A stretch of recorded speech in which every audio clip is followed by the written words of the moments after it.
C'était une caserne militaire remplie de gens talentueux. Les gens sont pleins de muscles. Il y a des gens qui ont d'excellentes compétences en cartes et il y a des gens qui lancent des couteaux très précisément. Mais le plus étrange, c'est ce type à l'air doux.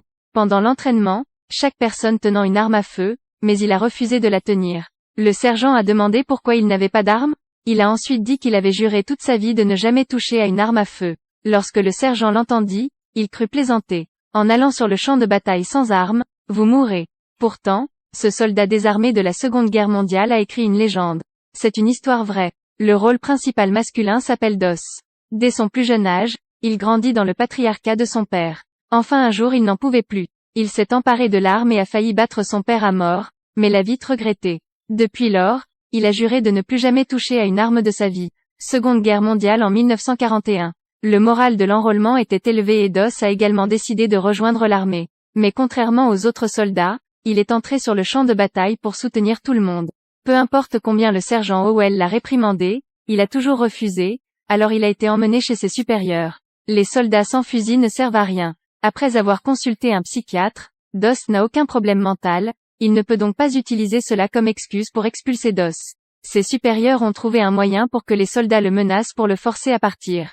Depuis, tous les soldats du camp militaire sont venus le contredire.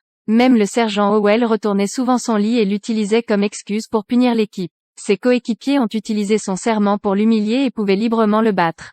Pendant que d'autres pratiquaient, il nettoyait les toilettes. Quand tout le monde se reposait, il était enfermé. Tout le monde le traitait d'infirme.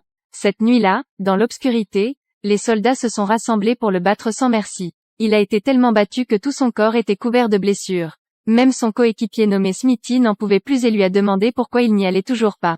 Mais Dos se contenta de secouer la tête plusieurs fois. Le deuxième jour, le sergent Howell est allé vérifier la situation. Voyant le corps de Dos couvert de blessures, il parla aussi durement. Ça suffit, tu ne devrais plus être là. Mais Dos refusait toujours de partir. Le sergent a de nouveau demandé qui l'avait battu comme ça. Il a répondu calmement. Personne ne m'a frappé. J'ai très bien dormi la nuit dernière.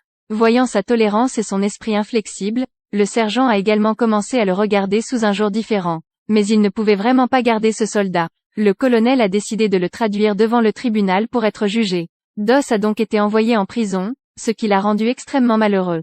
Dans son cœur, il y a de nombreuses raisons pour lesquelles il est comme ça. Même la petite amie de Dos a dit pourquoi il ne pouvait pas prétendre qu'il tenait une arme à feu. Le jour du jugement est arrivé à Dos parce qu'il était si têtu qu'il a été condamné. À ce moment, son père fit irruption. Il porte un vieil uniforme militaire et tient une lettre. Le père a renoncé à son estime de soi et est retourné voir son supérieur et lui a